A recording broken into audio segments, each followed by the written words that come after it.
Merci, mais je suis, comme l'ambassadeur Berg, très embêté parce que beaucoup de choses que je voulais dire ont déjà été dites et je ne me sens pas visé par les mots très gentils de son Excellence. Et il y a des choses que je vais tout de même répéter. Depuis la guerre d'Ukraine et l'accession de Donald Trump à la magistrature suprême, la question de la défense des valeurs de l'Europe et de son territoire est sur toutes les lèvres. Et de quelle Europe s'agit-il? C'est la première question. Il s'agit d'une succession d'empires, sachant que la Russie reste un État européen et que l'Angleterre l'est également, bien que ne faisant plus partie de l'Union européenne. Il y a donc une confusion autour du mot Europe. Depuis la fin de la guerre froide, l'Union européenne ne s'est imposée à Moscou ni comme un partenaire cohérent, ni comme une puissance militaire dotée d'une industrie d'armement à sa mesure. C'est pas de sa faute, parce qu'elle relevait d'un conflit majeur et dévastateur auquel l'URSS avait d'ailleurs grandement contribué à mettre fin. La responsabilité de tout cela incombe en revanche à la volonté de puissance de l'Amérique et à l'hubris de ses dirigeants successifs, déterminés à sortir leur pays alors de l'isolement, la fameuse doctrine Monroe, en imposant au reste du monde et pendant 3/4 de siècle déjà ce qu'il est convenu d'appeler l'ordre américain. Excusez-moi, monsieur. Oui, excusez-moi. L'Amérique a méthodiquement financé sa puissance militaire sur le dos de ses alliés européens, tétanisés qu'ils étaient par la menace des pays de l'Est, délibérément ostracisés sous le prétexte commode de leur idéologie communiste. Et l'historicité de la démarche est attestée par des faits qu'on peut considérer comme accablants. La guerre de 14-18, il faut remonter à la guerre de 14-18 pour parler de la politique étrangère américaine, avait forgé l'armée américaine à l'épreuve des combats de tranchées. Lorsque les États-Unis entrèrent en guerre, en 1917, l'armée américaine était à la peine. Elle a moins d'effectifs alors que celle de la Belgique. La plupart de ces soldats n'ont jamais combattu et leur matériel est d'une qualité médiocre. Les banques européennes en financent le corps expéditionnaire. L'Amérique recourt alors à des expédients totalitaires. C'est seulement après l'attaque japonaise de Pearl Harbor et à la suite des guerres de Corée, 50 à 53, et du Vietnam, 55 à 75, que le Congrès américain décida de la création de la formidable industrie de défense pérenne qui est la sienne encore aujourd'hui même. Le double financement de ses moyens de recherche et de ses outils industriels et celui de son énorme armada actuelle sera obtenu par le truchement de 3 arrangements parfaitement verrouillés. Et là, c'est très important. D'abord, celui de la planche à billets, dont le privilège lui fut accordé par les accords conclus en juillet 1944 et qui instaurèrent le système dit de Bretton Woods. Ensuite, le plan Marshall, qui donna à l'Organisation européenne de coopération économique, OECE, dont les membres acceptèrent l'aide et les mesures de coordination qu'elle imposait, cependant que les pays qui se refusaient cette aide se regroupaient autour de l'Union soviétique. C'est-à-dire que par son intervention presque de mécène et excluant l'Union soviétique, l'Amérique a divisé l'Europe en deux. Ce plan était conçu pour donner aux pays bénéficiaires de l'aide, de quoi acheter exclusivement américain. Et enfin, la création de l'OTAN, pour matérialiser sous le seul contrôle américain le noyau du bloc dit de l'Ouest. Un traité est signé en avril 1949, qui établit le Conseil de l'Atlantique Nord et met en place une alliance militaire défensive contre toute attaque armée contre l'un de ses membres en Europe, en Amérique du Nord, ou dans la région de l'Atlantique Nord, au nord du tropique du Cancer. Les contours de l'Europe, celle dont nous avons parlé, sont ainsi dessinés en fonction de ce maillage qui enserre l'Europe occidentale, mais qui exclut le monde soviétique de l'époque. Et la responsabilité des États-Unis est énorme. Le faux argument du danger communiste.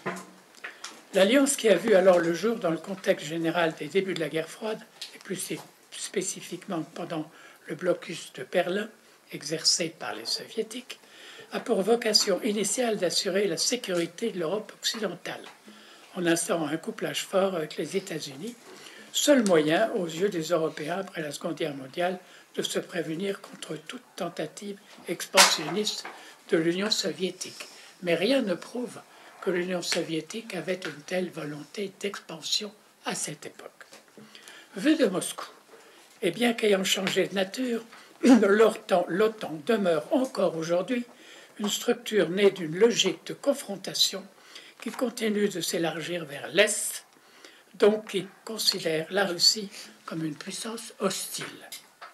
Ainsi, depuis sa création jusqu'en 1991, l'adversaire désigné de l'OTAN est l'URSS, qui forme elle-même le pacte de Varsovie en 1955 à la suite de l'adhésion de la RSA à l'OTAN et à son réarmement.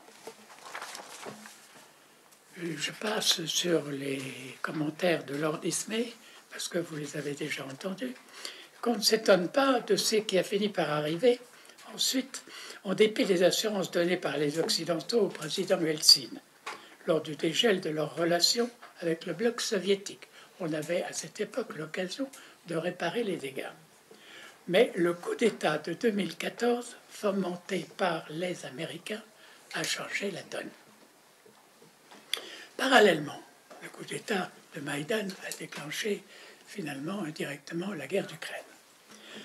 Parallèlement et pendant 75 ans, sous prétexte d'accompagner la décolonisation des anciennes possessions européennes, voire de l'accélérer, je rappelle l'Indochine, l'Algérie, l'Afrique de l'Ouest, pour la France, les États-Unis vont s'inféoder la Perse, du Shah, l'Arabie des Séouds, par le pacte du Quincy, ainsi que le tout jeune État d'Israël, dont il fait son 51e État virtuel.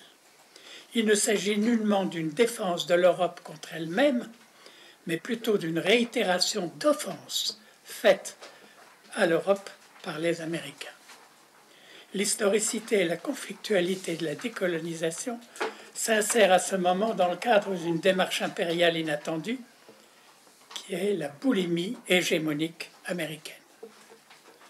Le faux frère américain, le cheval de Troie britannique. En décembre 62, le socle continental européen, réputé jusqu'alors libre de toute suggestion, est écartelé et la vassalité commence. Il est ouvert à tous les vents, à la fois le vent froid soufflant de Moscou et les trous d'air d'une Union européenne inachevée et bancale. Le président américain John Kennedy et le premier ministre britannique Harold Macmillan se rencontrent à Nassau aux Bahamas et concluent un accord spécial en vertu duquel les États-Unis s'engagent à fournir des missiles Polaris au Royaume-Uni, mais en échange d'un aveu de dépendance. Ce qui n'empêche pas le même Royaume-Uni de solliciter son entrée en 1973 dans le marché commun européen sans défense, avant de le quitter tel un cheval de Troie, comme il y était entré après cette catastrophe célèbre du très pro-atlantique Macmillan. Cette apostrophe célèbre, pas cette catastrophe, c'est pareil. If they want us, they will have to make it easy for us. L'Amérique joue la carte expansionniste à son tour. Le Groenland, le Canada, le Panama, on l'a évoqué. Elle tente de faire chanter le reste du monde pour échanger sa dette, pour éponger sa dette. Or voilà que soudain l'Amérique décide de se tourner vers le Pacifique et la Chine, en même temps que simultanément le Sud global frustré se détourne avec les BRICS du modèle et de l'ordre américain. Le Conseil de sécurité de l'ONU devient inopérant. L'OTAN plus tributaire que jamais des Américains qui rechignent à le financer. Le complexe militaro-industriel de l'Europe continentale est fantomatique. Seule la France, qui évite de son mieux d'acheter américain, dispose de l'arme atomique sans avoir à en demander la permission à quiconque, mais ses voisins en sont réduits à couillant. La sémantique du champ de bataille maintenant.